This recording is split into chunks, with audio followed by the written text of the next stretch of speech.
Good afternoon, Rise listeners. Thank you all for joining us for our very first official podcast. This is Sharon Fitz, co-founder of Rise, and Chanda McGuffin. Yeah, we are so excited to be coming to you this afternoon with our first podcast. And our sponsor is Three Cats Photo, documenting the energy and joy within children, the love and bond between couples of all ages, and the inner beauty that each one of us possess. The lady that owns this small business here in the Shenandoah Valley actually is the one who brought this idea to us to do a podcast and actually get some of our thoughts out and introduce Rise to the world, really. And so we just thought it was a great opportunity, and she wanted to be the first sponsor. So we are so happy for her support. Thank you so much. And her guidance. And Rise is a social justice organization to give voice to the Black community. Sharon, what are we going to talk about tonight? Well, we're going to talk about natural, beautiful Black hair. All right. So, I'm all natural now, but I didn't. It took me a while to get to that point where I went all natural. I thought about several things that I would like to share, but I will start by saying, I guess about 20 years ago, I was going to get my hair. I was going to lock my hair, and the thing that held me up was my job. That I was concerned that because I was pretty much the only Black person in the organizations that I've worked in over the years. And so I thought my locks would either get me phased out pretty quickly, and then if that happened, I would struggle to actually find employment. So that was one of the things that was really tough for me in making that transition. I have done that, and it's been about probably 4 or 5 years now, and I'm so glad I did. But it wasn't an easy process to do when you think about being professional and the stigmas attached to natural hair. Just to tag team on that, I did have that same situation because in corporate America, I usually was the only Black person there, and especially when I started getting into the managerial roles. And I remember one position I was in, predominantly white managers, and I was probably the only Black manager at the time. And my hair had, because of the processing that is going into Black hair as children on up, our hair eventually gets tired of that. Yes. And it will start to fight you back. And break. And so my hair started breaking off, and so my hairstylist gave me a beautiful, beautiful braided hair, and she took it, wrapped it around. I felt like an African princess when I finished because it reminded me so much of when I was a little girl. First day walking into work, there were comments made, there were snide remarks made, there were jokes made about my hair. And so I just thought about that, how that would affect young people when they have their hair and their natural hair and they go to school. Our children are even joked about because of their hair and because of how their hair is done, and that those parents that don't put chemicals in their hair and let their kids have natural hair, and if they can't embrace that when they go to school, it just kind of hurts. And so when we thought about what the first podcast was going to be about, we both agreed about Black hair. We were both on accord for this. You all have to understand that is a major deal. It is. Yeah.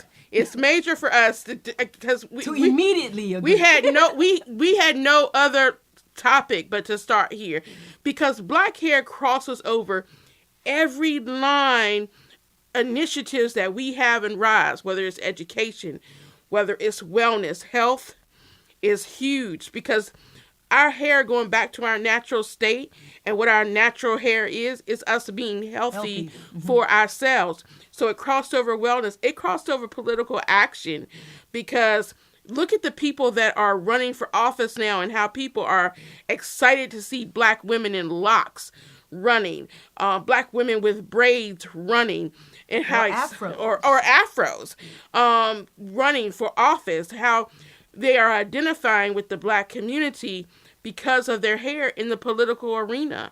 So it just crossed over every walk that we are trying to get out, and it was just a topic of an opportunity for us to teach and educate our listeners, as well as have the Black community hear us speak and say, yes, finally, some women that are champion for natural hair. Absolutely. I want to go back and say the one thing that I think most people who try to make us feel unother about our hair, we need to make very clear. It's because they envy it. Black hair, you can do so many things with it. You can change the look. We can dress according to our personality, and that's something that it's envied in a heavy way. But that's what you get to when you get to be a grown woman. But when you're young people, and I remember being again the only Black student in my school, and we all know the regimen. When you get your hair done on Saturday before church on Sunday, and then you're ready for Monday, and you go in and you're feeling all, beautiful with your beads in your hair, and and then you get to school and it's not accepted. It's not well received because you're the only Black student, and in many cases around here, one of the few. And so it is a stigma that, we have to learn to figure out how to help our children navigate, but we also have to figure out how to navigate in the workplace and in the professional setting. And so, it's a systematic situation. It's something that systematically is in place to make us feel inferior about our hair, about that we're not professional, that it's not neat, it's not elegant, all of those kind of things. And that stems from the lie that Black is not beautiful. And that's where we really, really have to recognize there. And I have to, since Sharon brought up about the school, because I was born and raised here in Waynesboro, and I have to give a shout out to, my queen, Miss Augustine Bellamy, that brought Black history into the school single-handedly in all the elementary schools, single-handedly every February. And the one year, I remember this so vividly because it's one of my fondest memories. We went to school at Shenandoah Heights, and they don't have Shenandoah Heights anymore in Waynesboro because it burned down. And when they remodeled it and put it back, they gave it to the city for social services. And so it's not a school anymore. But that was our school. And so my brother, and the only reason that I wasn't the only Black person in the school was because I have a twin. And so my twin and I were the only Black people in the entire school. And so when February came, we used to cringe because they were always just going to talk about slavery. That was it. But Miss Bellamy brought in a whole different aspect. And I remember that's when I realized that I was beautiful. Is because she always, when she walked into school and she looked at me, she said, "Hey, pretty girl." And that's what she always called me. Till the day she died, that's what she called me. But I remember one time we had a special art project. And I came up with, because we were going to have to display a bulletin board, whether we to win, when Miss Bellamy came around. And I came up with to draw a picture of a Black girl and use yarn. And I taught my white counterparts in the classroom how to braid her hair. So when she came, there was these beautiful Black girls with braided hair hanging on that wall. And I mean, she was just so amazed at how beautiful it was. And I was so proud in that moment. And that's when I really began to embrace my hair. And I was able to teach. I learned to teach very early on and learned and embraced teaching very early on because I was able to teach in that moment white children that had never experienced Black hair, never experienced a point of trying to braid hair, and how beautiful that presentation was. So I just remember that. So I had to give her a shout out while we're talking about Black hair because that was a moment for me in growing up. I have a thought. I have an experience I'd like to share. I worked for a company, again, the only Black person in the company, and I was, for almost 8 years, the face that everyone saw when they came into the door. And there was the actual owner of the business, but he only came in like maybe once or twice a week. And I noticed that if I had my hair pulled back in a bun, slicked back, he was just as friendly, and he called me by name, and he was excited to see me. But if I had my hair in cornrows or braids, he didn't see me. He didn't speak to me, and it was clear he was agitated that I was sitting in the front with my hair braided. Again, this is an experience I had as a grown woman. But, this is something that young people go through all the time. And when they're young, they don't know what to make of that. And so, the conversation, it can go on and on and on about it, but we just really have to be cognitive of the fact that our children, matter of fact, what really sparked us having this conversation was how many of our kids are being abused by teachers cutting their hair. That is a crime. That is a straight up crime. And for some reason, I'm still waiting for someone to tell me these people have been convicted of a crime. And I have yet to hear anything following up on these different cases. And that's a problem. And, you know, it's not appropriate. It's not appropriate in any sense of the word, any child's hair. But when you cut the young man, that his hair was cut at that wrestling match, that was done to destroy him, to break his character. But he still won. But he still won. And you know what? That's our message in Rise. We always rise. Whatever comes to us as a people, we always rise. We rise to past any kind of obstacle, anything that's going on. We always rise. But you know, we shouldn't have to keep on rising. Right. Beyond those kind of things. Yeah. You should know better. Don't touch a child's hair. But what's most painful is when you look at the pain. Look at his and face. The sadness Yes. that young man had to actually endure through that situation, even though he won when he got him. And they were patting him and trying to, you know, make that okay. And you know, it was and it's nothing was okay about it. And I just think about, you know, my son is growing up, and you know, his hair is so particular, and you know, we've gone through every stage imaginable about his hair. And I have really, I read something one time that a black man had written and said, do not tell your black son to that his punishment is going to be you're going to cut his hair. And that's what I used to threaten my son with. You better behave yourself. I'm cutting that hair off. And the black man in this article said, don't ever tell your son that you're going to cut his hair as his punishment.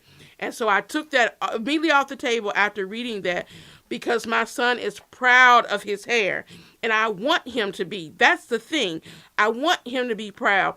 And you know, some people, my you know, when you talk with grandparents like, oh my goodness, you know, look at his hair. It should be this and should be that. But they come from the time where processing the hair. Even men back in the day were wearing the pompadour and the, you know, So you know, the pomade and all of that stuff. So I mean, but at the same, that was the title too.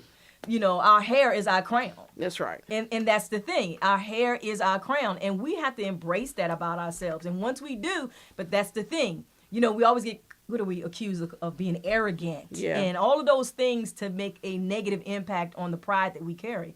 We have to make sure that we continue to instill pride in our children and make sure that they love themselves from the head to the toe. And it's very spiritual.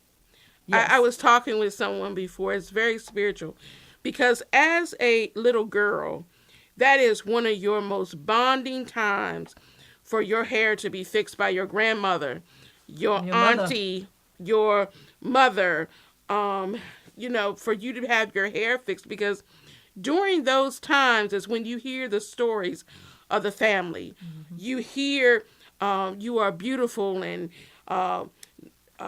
you know, it takes time for beauty, and you're getting ready for Sunday morning, so you have a pretty dress on to go with your hair, and you know, it's all a whole spiritual thing. And so when you come and you disturb that, you're disturbing a black child's spirit, and black girls. And I know with me, I went through just recently, my hair fell out again, and it just kept falling out. And it was falling out because of all of the chemicals I kept putting in my hair, and it was mixing with the medicines I was taking for my sarcoidosis. And so finally, my hairdresser said, Chanda, you're going to have to cut your hair off and go to start natural from scratch, and go natural. The big chop is what and it was the big chop.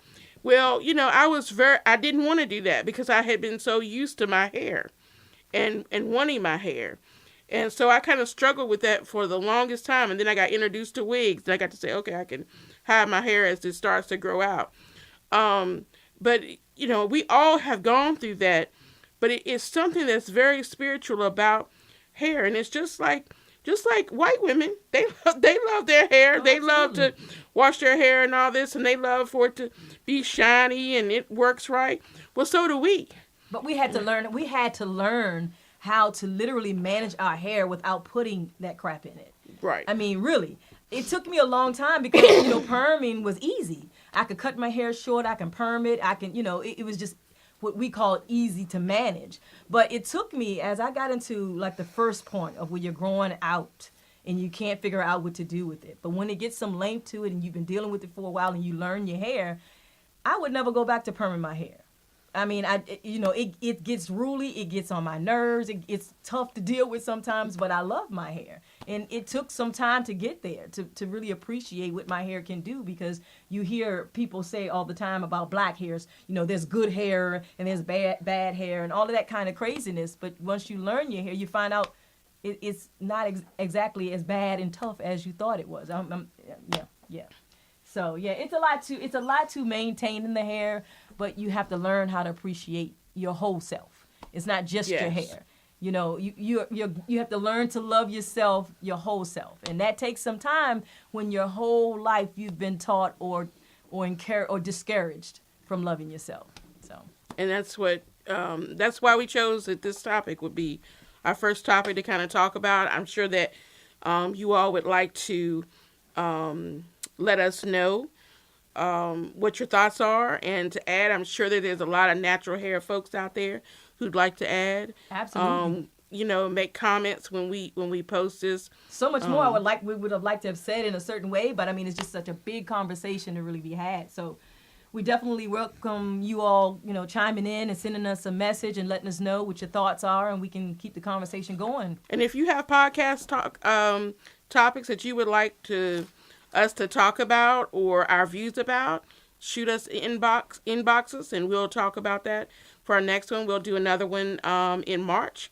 But we thank you guys for listening, and we thank our Three Cats Photo for being our Thank sponsor.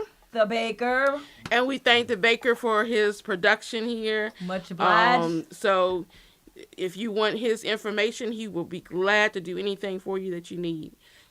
Thank you for tuning in. See you next time.